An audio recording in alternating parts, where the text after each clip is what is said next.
Saking panik dan bingung melihat Aji yang marah, Lili bahkan tak memperhatikan luka-luka di tubuhnya.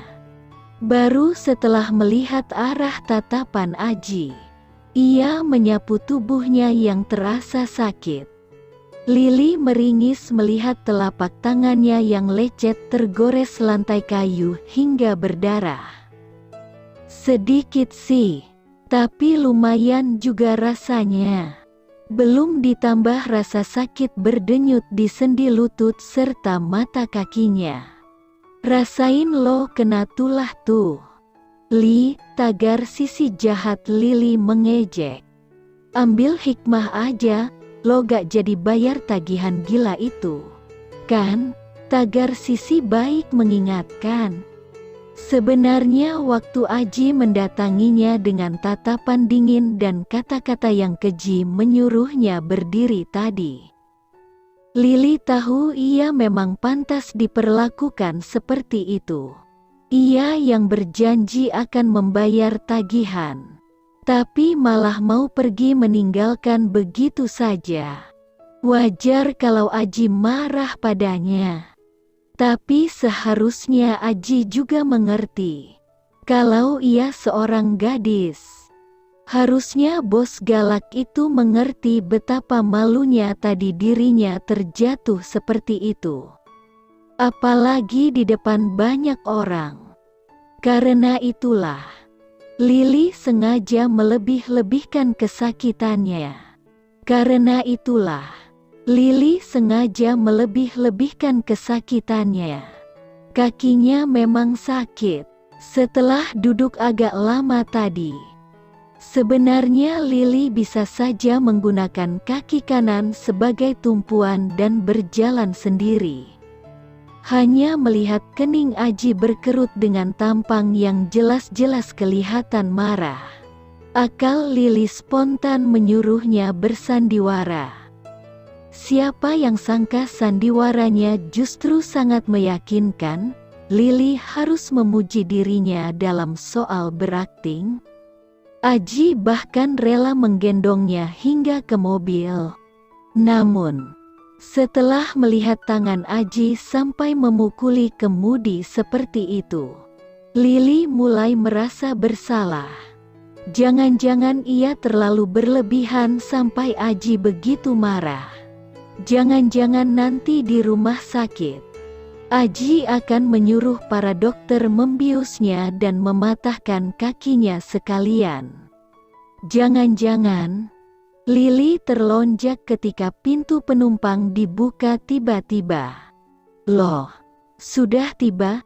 Kapan? Ini di mana? Lili celingukan dan sementara Aji kembali menggendongnya. Ia bisa melihat sekelilingnya. Ini benar-benar rumah sakit. Pak, Lili bisa sendiri. Sergah Lili menahan malu ditatap banyak orang yang berdiri di dekat pintu masuk IGD. Bukannya menurunkan, Aji malah menatap Lili tajam. Udah, jangan bergerak, berat tahu. Makan sebanyak tadi ya, gak heran kalau begini berat, gumam Aji begitu dekat di telinga Lili. Hadiah. Salah siapa coba? Siapa yang nyuruh pesan makan sebanyak itu? Lili cemberut menahan kesal. Perempuan mana yang tak marah disebut berat?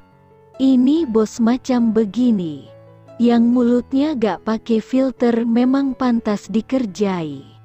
Ya sudah, angkat deh, gendong Lili aja terus. Kalau perlu muterin nih rumah sakit sampai 100 kali. Anehnya, Lili juga belum pernah senyaman ini berada dalam pelukan seseorang. Lili sering memeluk ayah dan emak. Sama-sama hangat. Tapi dalam pelukan Aji, Lili merasa betah, merasa nyaman, merasa seperti terbang, merasa pulang. What's? Bisa-bisanya lo berpikir begitu? Tidak. Lili, gak boleh mikir begitu. Nanti kamu salah paham lagi kayak dulu. Kalian berteman, tagar sisi baik kembali bersuara. Boleh saja. Kenapa tidak? Kalau Ajinya mau, why not? Coba dengar. Dia sebut Lili apa barusan ke dokter, tagar sisi jahat mendengus. Dari ujung tempat tidurnya, Lili mendengarkan obrolan Aji dengan seorang dokter. Satu perawat sibuk membersihkan dan mengobati luka-luka luar Lili. Yang lainnya mengatur infus agar tak terbelit. Petik 2. Kapan kira-kira? Dok, istri saya tadi jatuh lumayan keras. Jadi, petik 2. Kita akan melakukan pemeriksaan CT scan pada istri Bapak dan petik 2. Tolong apapun yang harus dilakukan untuk istri saya, lakukan saja. Sang dokter mengangguk-angguk ketika perawat meminta tanda tangan Aji. Dengan ringan ia membubuhkannya. Lili baru menyadari. Sedari tadi Aji selalu menyebut dirinya istri saya. Mulut Aji bergerak ringan menyebut panggilan itu, tanpa khawatir ada orang yang akan mengenalinya. Atau, bagaimana kalau hati Lili yang lemah ini akan tergoda untuk menganggapnya serius sekali lagi? Apa bos galak itu tak takut kalau sekretaris salah tanggap? Biar cepet urusannya, sudah kamu istirahat saja dulu, ucap Aji saat tatapan mereka bertemu. Seakan tahu isi pikiran Lili. Kadang Lili merasa Aji itu seperti seorang cenayang yang mampu membaca pikiran orang dengan begitu cepat. Jangan-jangan karena itulah pelarian Lili juga ketahuan karena kemampuannya itu. Lili bergidik. Sudahlah. Ia pusing memikirkan Aji terus. Kepalanya sakit. Tagar sisi jahat dan tagar sisi baik, ayo tidur, whatever happen. Setelah makan itu enaknya tidur. Cewek satu ini sebenarnya sakit atau memang hanya ingin tidur sih? Ia tertidur hanya beberapa menit setelah kepalanya menyentuh bantal. Bahkan sampai ditepuk-tepuk pipi oleh perawat. Ia masih tertidur. Perawat lain yang khawatir buru-buru memeriksa, mengira Lili pingsan.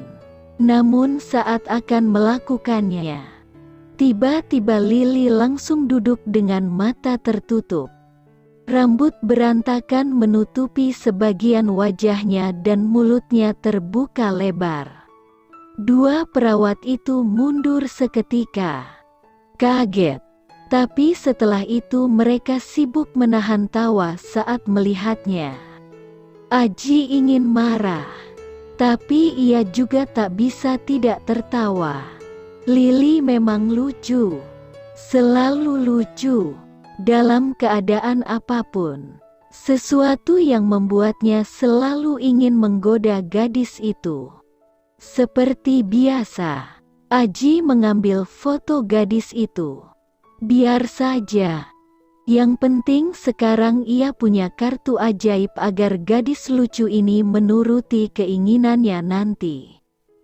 Untung saja, Lili tak mengalami luka dalam berarti selain sprain ankle dan memar, yang semua bisa dirawat di rumah. Benturan di kepala Lili sempat dikhawatirkan dokter. Dokter menyarankan Lili untuk beristirahat di rumah sakit untuk observasi kondisi kepalanya selama 24 jam setelah benturan. Tapi ia menolak. Lili boleh pulang setelah menerima obat dan mendengar pesan dokter untuk kembali jika ia merasa pusing atau muntah tiba-tiba. Setelah infusnya habis, ia memilih pulang. Kenapa gak nurut omongan dokter sih? Tanya Aji sedikit keras saat mobil meluncur keluar dari halaman rumah sakit.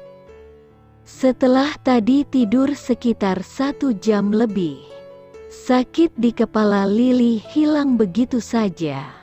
Ia sendiri heran, tapi untuk mengakui itu, jelas ia tak enak. Aji menungguinya dengan sabar selama ia tidur tadi. Lili takut emak khawatir. Pak, hari ini Lili mau pulang ke Bogor. Udah janji sama emak, jawabnya jujur. Lebih baik itu saja alasannya. Lagi pula ia memang tidak bohong. Tiap Jumat sore, Lili memang selalu pulang ke rumahnya di Bogor, menengok kedua orang tuanya. Sementara Tian mengunjungi ibunya. Ya sudah, saya anterin kamu langsung ke sana saja. Jangan, Pak, jangan, bisa gawat kalau Aji ke rumahnya. Lili tak berani membayangkan reaksi kedua orang tuanya yang super aneh itu kalau bertemu Aji. Ini menyangkut pekerjaannya, masa depannya, dan tentu saja impiannya. Kenapa kamu sembunyiin apa lagi dari saya? Kamu bohong lagi ya? Selidik Aji sambil melemparkan lirikan tajam. Bahu Lili mengendur. Lili gak bohong kok, Pak. Lili hanya petik 2. Apa kamu memang benar-benar sudah menikah? Sampai takut saya ketemu orang tua kamu gitu? Sesaat Lili menangkap sinar mata Aji begitu sendu.